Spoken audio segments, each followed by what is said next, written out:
રજિસ્ટિવ transducer અને inductive ટ્રાન્સડ્યુસરનો ઉપયોગ અથવા તો એના કન્સ્ટ્રક્શન અને વર્કિંગ જોયા પછી today we are going to discuss, or in this video we are going to discuss about the capacitive transducer.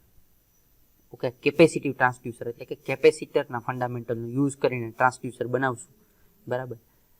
એ પ્રકારના ટ્રાન્સડ્યુસરનો આપણે ઉપયોગ કરશું. સો C is equal, we know that C is equal to epsilon A upon D. Okay, એટલે કે area અને distance between two plates એનો use કરીને આપણે કંઈક કેપેસિટરમાં ફેરફાર કરી કેપેસિટન્સમાં ફેરફાર કરીને આઉટપુટ લેશું.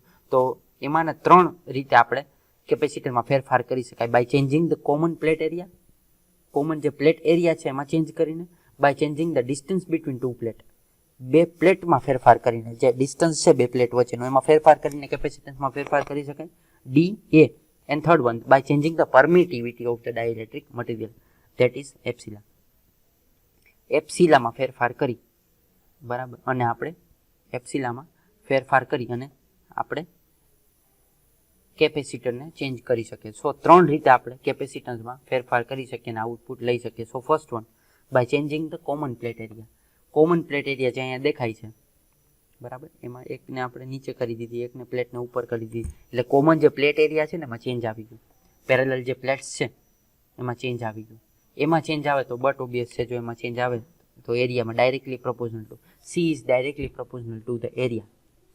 સો કેપેસિટન્સમાં ચેન્જ આવી શકે, બરાબર. ડાયલેક્ટ્રિક મટીરિયલ એમને એમ છે, બરાબર, જેમ છે એમ, પણ આપણે ખાલી કોમન જે પ્લેટ એરિયા છે એમાં ચેન્જ કરેલ છે. નેક્સ્ટ જોઈએ, બાય ચેન્જિંગ, બહુ જ ઇઝી છે ટ્રાન્સડ્યુસર.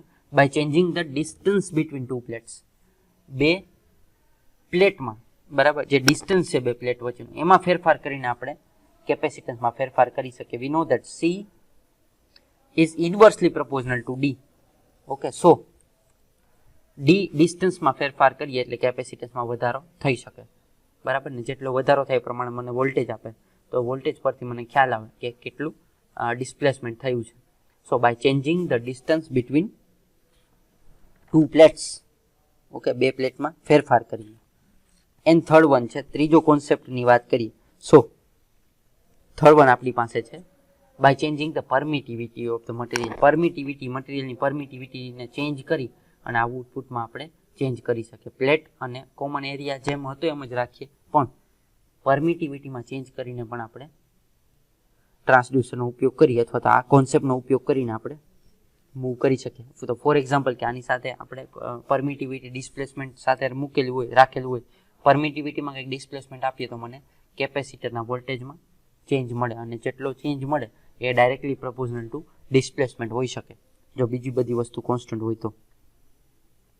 તો આ 3 કોન્સેપ્ટ, રજિસ્ટર, ઇન્ડક્ટર અને કેપેસિટરનો યુઝ કરીને આપણે જુદા જુદા પ્રકારના ટ્રાન્સડ્યુસરને બનાવી શકીએ.